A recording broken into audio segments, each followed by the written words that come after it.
હરાજી બાદ તંત્ર સતર્ક થયું છે। કેન્દ્ર સરકારની ટીમની મુલાકાત બાદ વીએમસીના પદાધિકારીઓની મહત્વની બેઠક, ભાજપના આગેવાનોને ચૂંટાયેલા પ્રતિનિધિઓની બેઠક, વિશ્વામિત્ર પ્રોજેક્ટ પર બંધ બારણે મહત્વની ચર્ચા, વિશ્વામિત્રી નદીના ડ્રોન સર્વેની કામગીરી હાથ ધરાશે, ભવિષ્યમાં પૂરના જોખમ ન સર્જાય તે માટે પ્રયાસ થશે।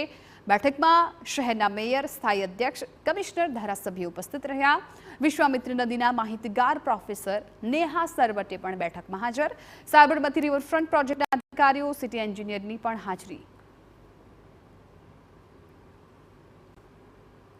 26 અને 27મી ઓગસ્ટે વડોદરા શહેરમાં જે વિશ્વામિત્રીના નદીના પાણી ફરી વળ્યા હતા, જેને બાદ વડોદરા મહાનગરપાલિકાનું તંત્ર હોય, જિલ્લા વહીવટી તંત્ર હોય કે પછી ભારતીય જનતા પાર્ટીના આગેવાનો હોય, આ તમામ સત્તાધીશો દ્વારા જે વિશ્વામિત્રી પ્રોજેક્ટ છે તેને લઈને તડામાર કામગીરીઓ શરૂ કરી દેવામાં આવી છે। જે પ્રકારે વાત કરવામાં આવે કે તમામ જે આગેવાનો છે તેઓ દ્વારા આજે એક મિટિંગનું આયોજન કરવાનું છે અને આ મિટિંગની અંદર જે વિષયના જે તજજ્ઞો છે તેઓની સાથે ચર્ચાઓ કરવામાં આવી રહી છે। સિકોન કંપની જે વિશ્વામિત્રી માટે ડ્રોન જે સર્વે છે તે કરી રહી છે, તો બીજી તરફ સાબરમતી રિવરફ્રન્ટ બનાવનાર કંપનીના અધિકારીઓ, આગેવાનો પણ આ બેઠકમાં હાજર છે, જેઓની સાથે તમામ જે વિષયો છે તેને લઈને ચર્ચા કરવામાં આવશે। સાથે જ કમ્યુનિટી સાયન્સના જે આગેવાનો છે તેઓ પણ પોતાનું પ્રેઝન્ટેશન રજૂ કરી અને વિશ્વામિત્રીને કેવી રીતે શુદ્ધ કરી શકાય, વિશ્વામિત્રીનું કેવી રીતે ઊંડાણ કરી શકાય, જેના કારણે ભવિષ્યમાં વડોદરા શહેરની અંદર પૂરની પરિસ્થિતિ ઊભી ના થાય।